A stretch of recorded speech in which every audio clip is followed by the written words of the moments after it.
हमें पता भी नहीं होता कि हमारा परमात्मा हमें किस तरह परेशानी से बचाता है। अगर तुम्हें लगता है कि परमात्मा तुम्हें कष्ट के पास ले आए हैं, तो भरोसा रखिए वो तुम्हें कष्ट के पार भी ले जाएंगे। मन की पीड़ा का कोई अंत नहीं, इसलिए दूसरों को कोसने से कोई लाभ नहीं है। इसका सबसे सरल उपाय है कि अपने मन को ईश्वर को समर्पित कर दो। ईश्वर के साथ जुड़ते ही जीवन में खुशियों का, सुकून का, संयम का, सहन शक्ति का, प्रेम का, नई ऊर्जा का, जीवन के सही राह का, संतुष्टि का आरंभ जरूर हो जाता है। और हमारा मन पीड़ा से कैसे मुक्त होता है पता भी नहीं चलता। अगर प्रभु तुमसे ज्यादा इंतजार करवा रहे हैं तो तैयार रहना, वो उससे कहीं ज्यादा देने वाले हैं जितना तुमने मांगा है। जिस तरह लोग मुर्दे इंसान को कंधा देना पुण्य समझते हैं, काश इस तरह जिंदा इंसान को सहारा देना पुण्य समझने लगते तो जिंदगी आसान हो जाती।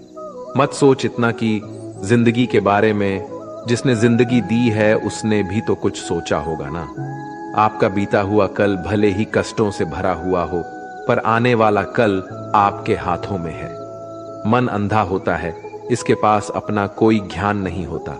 मन कुछ नहीं जानता और ना ही सही मार्गदर्शन करता है।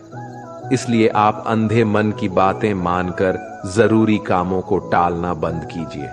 आप हमेशा अपनी बुद्धि से काम लीजिए, मन से नहीं, क्योंकि अंधा मन हमेशा आपको जरूरी कामों को करने से रोक देता है। जब आप बुद्धि के जरिए जरूरी कामों को करना शुरू कर देंगे तो धीरे धीरे आपका मन आपका मित्र बनता चला जाएगा। लेकिन अभी आपका मन आपका दुश्मन बना हुआ है, जो आपको दिन पे दिन बर्बाद कर रहा है।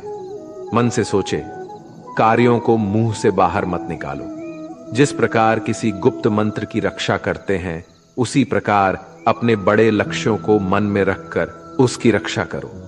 गुप्त रहकर उस पूरे काम को करो और तभी बोलो जब काम पूरा हो जाए। क्योंकि अधिकतर लोग अपनी तकलीफ से दुखी नहीं है, जितना दूसरों की तरक्की देखकर दुखी है।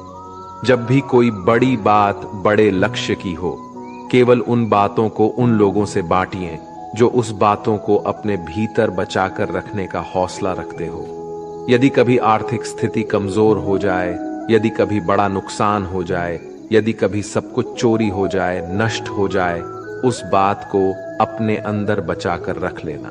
अपनी कमजोर आर्थिक स्थिति की जानकारी अपने मित्रों को या रिश्तेदारों को भी मत देना। सहानुभूति पाने के लिए 4 आंसू मत गिरना, क्योंकि याद रखो, अंदर भले ही कम हो लेकिन बाहर पूरा दम हो। क्योंकि यदि लोगों को पता चल जाएगा कि आपके पास पैसों की कमी है, आर्थिक स्थिति की दिक्कत है, वो अपना पैसा आपके व्यवहार से निकाल लेंगे और समय से पहले आप खत्म हो जाएंगे। क्योंकि ये प्रकृति का नियम है, जिसके पास पैसा है उसे वो पैसा मिलता है और पैसा पाने के लिए पैसा दिखाना पड़ता है। तो जब आर्थिक स्थिति कमजोर हो तो ज्यादा मुस्कुराएं और ज्यादा सशक्त दिखाइए, क्योंकि लोग उतना ही समझ पाते हैं जितना आप उनको दिखाते हैं। रोना छोड़िए, औसत जिंदगी को स्वीकार करना छोड़िए, अतीत के बारे में सोचकर दुखी होना छोड़िए।